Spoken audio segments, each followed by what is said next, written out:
ರಾಮನನ್ನು ಕಾಣಬೇಕು, ರಾಮಲಲ್ಲನನ್ನು ಕಣ್ತುಂಬ್ಕೊಳ್ಬೇಕು ಅನ್ನೋ ಒಂದೇ ಒಂದು ಆಸೆ ಭಕ್ತರನ್ನು ನಾನಾ ರೀತಿಯ ಸಾಹಸವನ್ನು ಮಾಡಲಿಕ್ಕೆ ಪ್ರೇರೇಪಿಸ್ತಾ ಇದೆ. ಅಂಥದ್ದೇ ಸಾಹಸವನ್ನು ಮಾಡಿ ರಾಮನ ದರ್ಶನಕ್ಕೆ ಬಂದಿರುವ ಕನ್ನಡದ ಯುವಕರು ನಮ್ಮ ಜೊತೆಯಲ್ಲಿದ್ದಾರೆ. ರಿಪಬ್ಲಿಕ್ ಕನ್ನಡದ ತಂಡದ ಜೊತೆಯಲ್ಲಿ 3 ಬೈಕ್ಗಳಲ್ಲಿ 3 ದಿನಗಳ ಕಾಲ ಪ್ರಯಾಣವನ್ನು ಮಾಡಿ ಕಲಬುರಗಿಯಿಂದ ಅಯೋಧ್ಯೆಗೆ ಬಂದಿದ್ದಾರೆ ಕರ್ನಾಟಕದ ಯುವಕರು. ಮಾತನಾಡಿಸ್ತಾ ಹೋಗ್ತೀನಿ. ನಮಸ್ಕಾರ. ನಮಸ್ತೆ ಮೇಡಮ್. ನಮಸ್ತೆ. ನಮ್ಮ ಹೆಸರು ಶಶಿಧರ್ ಅಂತ. ಶಶಿಧರ್ ಅವರೇ, ಬೈಕಲ್ಲಿ ಬರಬೇಕು ಅಂತ ಯಾಕನ್ಸು? ಈಗಂತೂ ಡೈರೆಕ್ಟ್ ಫ್ಲೈಟೇ ಇದೆ ಅಯೋಧ್ಯೆಗೆ. ಬೈಕಲ್ಲಿ ಯಾಕೆ ಬರ್ಬೇಕಂದ್ರೆ ಅವಾಗಿಂದ ಸ್ವಲ್ಪ ಬೈಕ್ ಕ್ರೇಜ್ ಅಲ್ಲ, ಸೊ ಹಂಗಾಗಿ ಬೈಕ್ ಮಾಡ್ಕೊಂಡು ಬಂದಿದ್ದೀವಿ ಮೇಡಮ್ ನಾವು. ಹೇಗನ್ನಿಸ್ತು ರಾಮನೂರಿಗೆ ಬಂದಿದ್ದು ಕಲಬುರಗಿಯಿಂದ? ಕಲಬುರಗಿಯಿಂದ ರಾಮ ಭೂಮಿಗೆ ಬಂದಿದ್ದು ಅದೊಂದು ಅನ್ಪ್ಲಾನ್ಡು. ಯಾಕಂದ್ರೆ ಅವತ್ತು ರಾತ್ರಿ ಪ್ಲ್ಯಾನ್ ಮಾಡಿಕೊಂಡು ಬೆಳಗ್ಗೆ ಎದ್ದು ಅವತ್ತು ಮಂತ್ರಾಕ್ಷತೆ ಯಾವಾಗ ಕೈಲಿ ಬಂತಲ್ಲ, ಸ್ವಲ್ಪ ಒಂದು ಜೋಶ್ ಬಂದು ರಾಮನ ಪ್ರೇರಣೆ ಆಗಿ ಹಂಗೆ ಬೈಕ್ ಸಂಕ್ಷನ್ ಬಂದ್ಬಿಟ್ಟಿವಿ ಮೇಡಮ್. ಇನ್ನೊಬ್ರು ಇದ್ದಾರೆ, ಒಟ್ಟು 3 ಜನ ಬಂದಿದ್ದಾರೆ. ಮಂತ್ರಾಕ್ಷತೆಯಿಂದ ಪ್ರೇರಣೆ, ಮಂತ್ರಾಕ್ಷತೆ ಸಿಕ್ಕಿದ್ದೆ ಕೈಯಲ್ಲಿ ಮ್ಯಾಜಿಕ್ ಹರಿದಂಗೆ ಆಯಿತು. ಹಾಗಾಗಿ ನಾವು ಹೊರಟು ಬಂದ್ವಿ ಅಂತ ಹೇಳಿ. ಸರ್ ನಮಸ್ಕಾರ, ತಮ್ಮ ಹೆಸರು? ನಮ್ಮ ಹೆಸರು ಮಲ್ಲಿನ ಅಂತ ಹೇಳಿ. ಮಲ್ಲಿನ ಹಾಂ, ಕಲಬುರಗಿಯಿಂದ. ಹೇಗೆ ಅನ್ನಿಸ್ತು ಸರ್ ಟ್ರಾವೆಲ್ ಅಷ್ಟು ದೂರದಿಂದ ಇಲ್ಲಿ ತನಕ ಬೈಕ್ನಲ್ಲಿ ಬಂದಿದ್ದು? ಬೈಕ್ನ ಬಂದಿದ್ದು ಏನೋ ಟ್ರಾವೆಲ್ಸೇ ಗೊತ್ತಾಗಿಲ್ಲ ರಾಮನ ಹೆಸರು ಮ್ಯಾಗ. ಸೊ ರಾಮನ್ ನೋಡ್ಬೇಕಂತೇಳಿ ಬಂದಿದ್ದು. ಆ್ಯಕ್ಚುಲಿ 5 ತಿಂಗಳ ಹಿಂದೆ ಬಂದಿದ್ದನು. ಫಿರ್ ಬಿ ಮತ್ತೆ ಬರ್ಬೇಕಂತ ಯಾಕೆ ಅನ್ನಿಸ್ತು, ಈ ಗುಡಿ ಆಗ್ಯದಂತ ಅನ್ಕೊಂಡಿದ್ದೆವು. ಮಸ್ತಾಗೆ ಚಲೋ ಆಗ್ಯದ. ಅದು ಆ ಪ್ರೇರಣೆ ತೊಗೊಂಡು ಬಂದೆವು. ಮಂತ್ರಾಕ್ಷರಿ ಬಂದ ಬಳಕ ನಮಗೆ ಯಾರಿಗೂ ಇದು ಆಗಲಿಲ್ಲ. ರಾತ್ರಿ ಪ್ಲ್ಯಾನ್ ಮಾಡಿದ್ರೆ ಬೆಳಗ್ಗೆ ಬಿಟ್ಬಿಟ್ಟು ಅಲ್ಲಿದು. ಮನೇಲಿ ಯಾರು ಏನೂ ಹೇಳಿಲ್ವಾ ಬೈಕಲ್ಲಿ ಯಾಕೆ ಹೋಗ್ತಿದ್ದೀರಾ ಅಷ್ಟು ದೂರ ಅಂತ ಹೇಳಿ?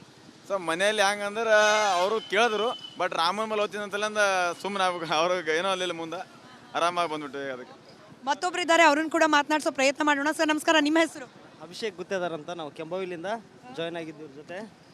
ಇವರು ನೈಟ್ ನನಗೆ ಮೆಸೇಜ್ ಹಾಕಿದ್ರು ಅಯೋಧ್ಯೆಗೆ ಹೋಗೋಣ ಅಂತ. ಆದರೆ ನಾನು ಆಲ್ ಕರ್ನಾಟಕ ಹೋಗ್ಬೇಕು ಅನ್ನೋದಿತ್ತು. ಅಯೋಧ್ಯಕ್ಕೆ ಅಂತಂದ್ಗಡೆ ನನ್ನ ಮೈಯಲ್ಲಿ ರೋಮ್ಯಾನ್ಸನೇ ಆಯಿತು. ಅಯ್ಯೋ, ಅಯೋಧ್ಯೆ ನೋಡೋ ಸೌಭಾಗ್ಯ ನನಗೂ ಸಿಗ್ತಲ್ಲಪ್ಪ ಅಂತೇಳಿ ರಾತ್ರಿನೇ ಪ್ಲ್ಯಾನ್ ಆಗಿದ್ದು. ಮುಂಜಾನೆ ರೆಡಿಯಾಗಿ ಹಂಗೆ ಬಿಟ್ಟಿದ್ದಲ್ಲಿ. ಎಷ್ಟು ಪೆಟ್ರೋಲ್ ಎಷ್ಟು ಖರ್ಚಾಗಿದೆ? ನಮ್ಮದು ಇಲ್ಲಿ ಅಲ್ಲಿಂದ ಇಲ್ಲಿಗೆ ಬಂದ ತನ ಒಂದು 5,000 ಪೆಟ್ರೋಲ್ ಹೋಗಿದೆ.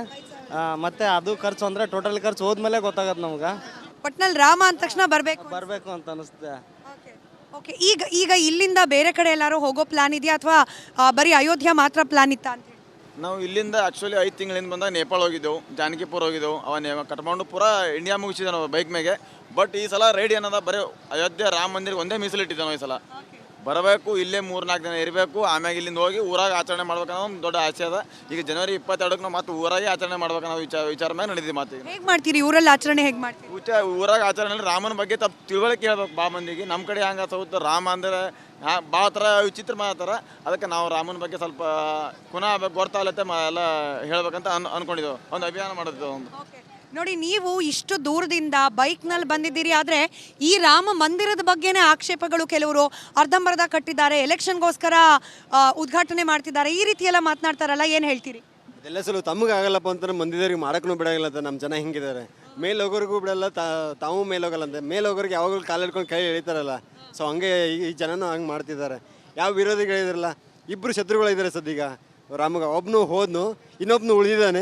ಅವ್ನು ಯಾವನು ಅಂತ ರಾಮನೇ ನೋಡ್ಕೊತಾನೆ ಅವನಿಗೆ. ಸೊ ಯುವಕರಿಗೆ, ಕನ್ನಡಿಗರಿಗೆ ಏನು ಹೇಳ್ತೀರಿ? ಅಯೋಧ್ಯೆ, ರಾಮ ಮಂದಿರ, ಇಲ್ಲಿರುವ ಭಕ್ತಿ ಸಂಭ್ರಮ ಏನು ಹೇಳ್ತೀರಿ ಇದ್ರ ಬಗ್ಗೆ? ಈ ಭಕ್ತಿ ಸಂಭ್ರಮ ನೋಡಿದ್ರೆ ಇದಕ್ಕೆ ಮಾತೇ ಬರೋಂಗಿಲ್ಲ. ಆ್ಯಕ್ಚುಲಿ ಹೇಳ್ಬೇಕಾದ್ರೆ ಎಲ್ಲರೂ ರಾಮನ ಜಪದಲ್ಲೇ ಇದ್ದಾರೆ. ಎಲ್ಲರೂ ಪ್ರತಿಯೊಂದು ಗೋಡೆ ಆಗಿರ್ಬೋದು, ಪ್ರತಿಯೊಂದು ಕಂಬಗಳಾಗಿರ್ಬೋದು, ಇಲ್ಲೆಲ್ಲ ನೋಡ್ಬೇಕಾದ್ರೆ ನಾವು ಏನು ಅನ್ನಿಸ್ತಿದೆಯಪ್ಪ ಅಂದರೆ ಏನೋ ಒಂದು ಕೈಲಾಸದಲ್ಲಿ ಬಂದಂಗೆ ಆಗ್ತಿದೆ. ಇದು ಆ ಥರ ಒಂದು ಇಂಪ್ರೂವ್ಮೆಂಟ್ ಇದೆ. ಚೆನ್ನಾಗಿ ಇಂಪ್ರೂವ್ಮೆಂಟ್ ಮಾಡಿದ್ದಾರೆ. ಇನ್ನೂ ಕೂಡ ಇಂಪ್ರೂವ್ಮೆಂಟ್ ಮಾಡ್ತಾರೆ ಅಂತ ಅನ್ಕೊಂತೀನಿ ನಾನು. ಮಾಡ್ತಾರೆ ಕೂಡ ಖಂಡಿತ. ಅವ್ರದ್ದೇನು ಕಾನ್ಸೆಪ್ಟ್ ಇದೆಯಲ್ಲ, ಅದು ಯಾರು ಬಿಟ್ಕೊಡಂಗಿಲ್ಲ, ಬಿಡೋದೇ ಇಲ್ಲ ಅವರು. ಆ ಥರ ಇದ್ದಾರೆ. ಸೊ ನಾವು ಕೂಡ ಸಪೋರ್ಟ್ ಮಾಡ್ತೀವಿ ಅವರಿಗೆ. ಕಡೆದಾಗಿ ಕನ್ನಡದ ಮಣ್ಣಿನ ಶಿಲೆ, ಕರ್ನಾಟಕದ ಶಿಲ್ಪಿ ಕೆತ್ತಿರುವ ರಾಮಲಲ್ಲ ಪ್ರತಿಷ್ಠಾಪನೆ ಆಗ್ತಾ ಇದ್ದಾರೆ ಅಯೋಧ್ಯೆಯಲ್ಲಿ. ಕನ್ನಡಿಗರಿಗೆ ವಿಶೇಷವಾದ ಸಂಬಂಧ. ಅಯೋಧ್ಯೆಗೆ ಮತ್ತೊಮ್ಮೆ ಪುನಃಸ್ಥಾಪನೆ ಆಯಿತು, ಏನು ಹೇಳ್ತೀರಿ? ರಾಮ ಕೈ ಮುಗಿದವಲ್ಲ ಕನ್ನಡ ತರಕ್ಕೆ ಬರ್ತದಲ್ಲ ಬಾ ಮಂದಿಗೆ, ಅದು ನಮ್ಗೆ ಭಾಳ ಖುಷಿ ಅದ. ಯಾಕೆ ಕನ್ನಡದವ್ರು ಕೆತ್ತಿದ ಮೂರ್ತಿ ಅದ, ಅದು ಇವತ್ತು ರಾಮ ಗುಡಿಯಾಗ ಅದು ಇರ್ತಾ ಸತತವಾಗಿ ಅದೇ ಇರ್ತದೆ ಅಂದ್ರೆ ನಮಗೆ ಕನ್ನಡದ ಇರೋದು ಎಷ್ಟು ಹೆಮ್ಮೆ ಅಂದ್ರೆ ನಮಗೆ ಭಾಳ ಖುಷಿ ನಮಗೆ. ಅದು ಫಸ್ಟ್ ಆಫ್ ಆಲ್ ಯೋಗಿರಾಜ್ ಅವ್ರಿಗೆ ಥ್ಯಾಂಕ್ಸ್ ಹೇಳ್ಬೇಕು. ಅದು ಅವ್ರಿಗೆ ಕೆತ್ತನೆ ಮಾಡಿದಕ್ಕೆ. ಯಾಕಂದ್ರೆ ಎಷ್ಟೇ ವರ್ಷ ಆದ್ರೂ ಯಾರೇ ಕೈ ಮುಗಿದ್ರು ಅದು ಕನ್ನಡದ ಮೂರ್ತಿ ಕೈ ಮುಗಿತಾರೆ ಅನ್ನೋದು ಅದೊಂದು ನನಗೊಂದು ಖುಷಿ ಸಿಗುತ್ತದೆ. ಅದೊಂದು ಸೊ 3 ಜನ ಸೇರಿ ಒಂದು ಸತಿ ಜೋರಾಗಿ ಶ್ರೀರಾಮನಿಗೋಸ್ಕರ ಕನ್ನಡದಲ್ಲಿ ಜೈಕಾರ. 3 ಜನ ಸೇರಿ ಜೈ ಶ್ರೀರಾಮ್, ಜೈ ಶ್ರೀರಾಮ್, ಜೈ ಹನುಮಾನ್, ಜೈ ಹನುಮಾನ್. ಸೊ ಇದು ಕನ್ನಡಿಗರ ಮಾತು. ಅಯೋಧ್ಯೆಗೆ ಬೈಕ್ನಲ್ಲಿ ಬಂದಿದ್ದಾರೆ. ಹೀಗೇನೆ ಅನೇಕ ಯುವಕರಿಗೆ ಪ್ರೇರಣೆ ಆಗಬೇಕು.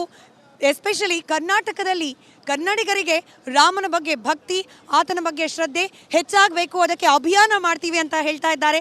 ಕ್ಯಾಮ್ರಾ ಪರ್ಸನ್ ಮಧು ಜೊತೆ ಸ್ಮಿತಾ ರಂಗನಾಥ್, ರಿಪಬ್ಲಿಕ್ ಕನ್ನಡಕ್ಕೋಸ್ಕರ ಅಯೋಧ್ಯೆಯಿಂದ.